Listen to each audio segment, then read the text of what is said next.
I am in Sydney in front of its Opera House, which I believe could possibly be the most beautiful building in the entire world. Not only its exterior and these beautiful sails that overlook the harbor, but what it holds inside, which is incredible music. But when it was first constructed, the Sydney Opera House was used as a catch-all center for all sorts of musical genres. Because it was trying to serve so many purposes, its acoustics suffered. Now, that was recently addressed in a 300 million Australian dollar renovation, where acoustics was a big part of that. And that's what I'm here for. So let's go inside and learn all about it. I'm J.K. Power, account manager for Sydney Opera House. Some people think of them as in sails, as in like a ship, because when you come up the harbour, they just look like a ship in full bloom. Shells is how they were originally referred to in the architectural, I guess almost like a seashell. What I imagined from pictures is that it was all white, but when you're close up, it's more of like a white beige stagger. It's through that change, a mixture of colours, as you get the consistency. It's like the granite. You look at the granite from a distance, it looks like it's a pinky brown, but it's not. You look at it close. Touch the wall. Touch it. Touch the tiles. Oh, this feels like a moment. Oh, it's smooth, rough. Okay. I'm glad you made me touch it. I never thought to. I needed to. This is what I came here for. When Utzon designed the building, this whole box office area is all the utilitarian. So box office, toilets, cloakroom and all that sort of stuff. And then the idea is that you head up the stairs and it explodes in front of you like a cathedral. Wow. And it just opens up. And this is to prepare you for the experience inside. It's great. One of the things he said while he was building the place was he wants to take people from the ordinary to the extraordinary. And this is all part of that journey. I love looking at this area because when you look up, you really get to see how the concert hall is a bit like a walnut. There's the shell on the outside and the isolated space on the inside, which gives us acoustic, a climatic separation. And you also get to appreciate the construction of the building. I've been dreaming of this being in this hall since I was about 12 years old. When I first fell in love with music as a classical trumpet player. Right. And this felt like what a concert hall or a venue would look like in heaven as an American. Before our refurb in 2020, they used to say that Australia had the best concert hall. The outside was in Sydney and the inside was in Melbourne because the acoustics in here were not up to scratch. Whilst there was acoustic design, but I think it was acoustic design of the period, this hall was originally designed to be an opera theatre. The space was bigger than it should have been for what it was. The edges of the walls were very sharp and reflective in the wrong directions. And so we ended up with a delay of several seconds long.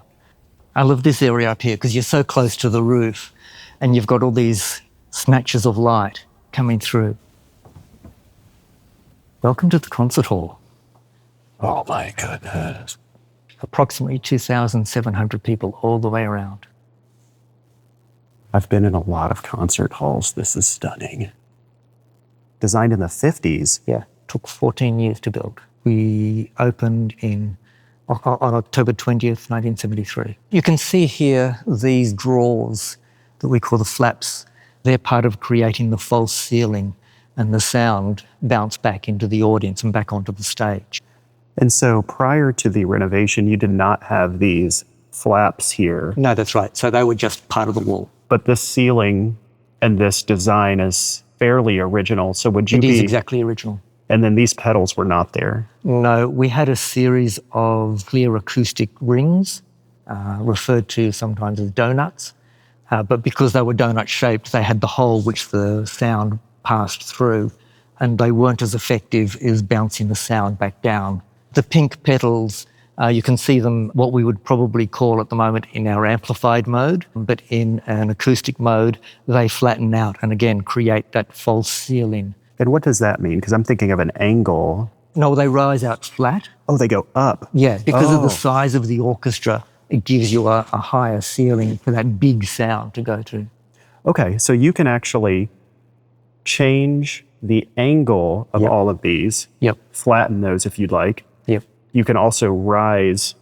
And so there's a lot of three-dimensionality of what's happening here. The stage itself, we dropped down about 400 mil, just over a foot.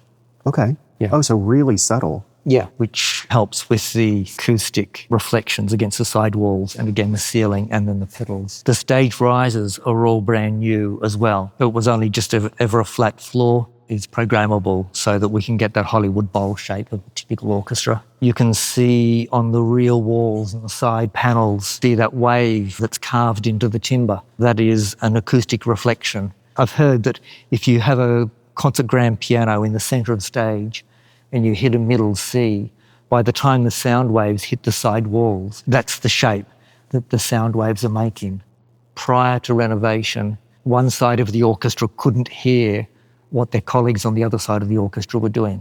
The first time that the orchestra were back on stage after the renovation, there was just joy in the faces of the musicians as they suddenly realised they could hear what was happening on the other side of the orchestra.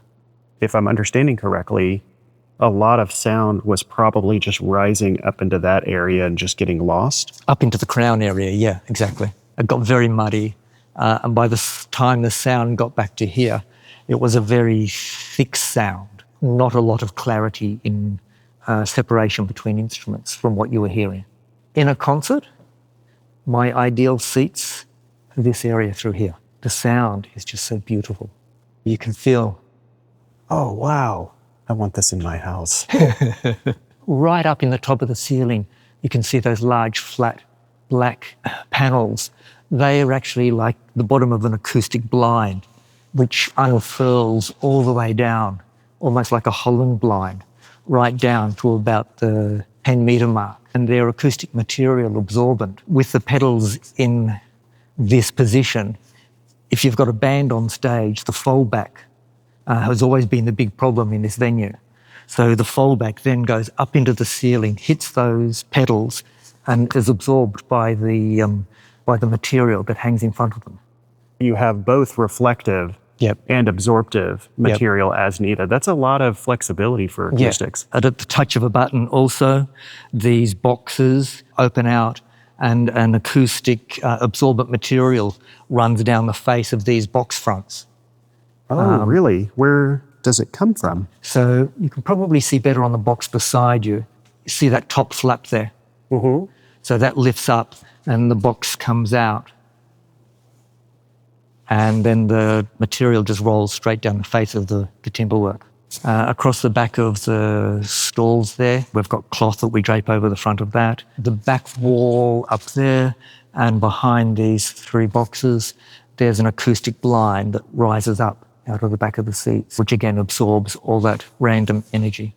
So that's a lot of absorption. Yeah. When would you want to do that much absorption? For example, last week we had a rock band, basically, and so had the symphony as a backing. When we do films or just straight rock bands here. Yeah, you don't want enormous reflection when there's a lot of acoustic energy. Yeah. I wanted to be, prior to going into sound design and mixing, now I mix movies and advertisements. I wanted to be the conductor of the Chicago Symphony. Okay. So I'm going to stand right here for a moment. Wow. So you said something about striking a middle C. Yep. This is the design that would be imprinted. Yeah, of the sound wave at the various points on the walls. Our stage management desk, and as you know, stage managers are very important. So from here with their screens, they can see both the foyers, the various views of the stage, one from the back, one from the front. The conductor view camera there, which is that large one, that's relayed to different positions. So at the organ, so the organist can see, or we've got soloists off stage, they can see that as well. Whereas this is the machinery desk, so these are the team that fly any of the rigging up there. So the pedals, the lighting bars, they're also responsible for moving the stage risers as well. And this is the machine that does that. Yeah. Wow. I love anything backstage. Yeah, I thought you might. A desk here, so if you've got a all of the in-ears and stuff like that. They can prep all those ready here. So, we've got a desk built in just so they can prep everything. As soloists come on, they can hand them, fit them up. It's all that thinking. We were really lucky that all of our operators and crew had the chance to feed in to what was going to happen with the refurbishment. I'm going to give one guess at what that is. It's hard to take a bad shot here. I feel like every time I look at my camera, it's just so well framed and beautiful just due to every curve here. But it's hard to take a shot because it's all so big. It is big. Yeah. I should have asked how you were with heights. Not good, but I will do what I need to do in service of this story. And then here we are at the organ. I haven't even pointed at my camera at it. So it's the largest mechanical tracking organ in the Southern Hemisphere. And so what that means is from the moment you put your finger on a note to the moment it makes a sound, it's all levers and bars that travel from here up to the appropriate pipe and then to make the sound, to make that release. So often the organ will be played as an accompaniment with the orchestra, so it's just another instrument of the orchestra, and sometimes we're lucky enough to do a solo concert of an organist. This is inside the organ. Wow. What are these? So these extend up to the next level and across and pull the valve that releases the air. Wow, and every one of these are just tuned. Yeah. Just by the pitch of the fluted roof, the depth that they're dropped into the box. Oh, goodness. I bet you couldn't even be in here when it's going off. It would be so loud. It's pretty fabulous. Big bass ones are at the back here, the big timber ones. Yeah. So these aren't even the biggest ones? No.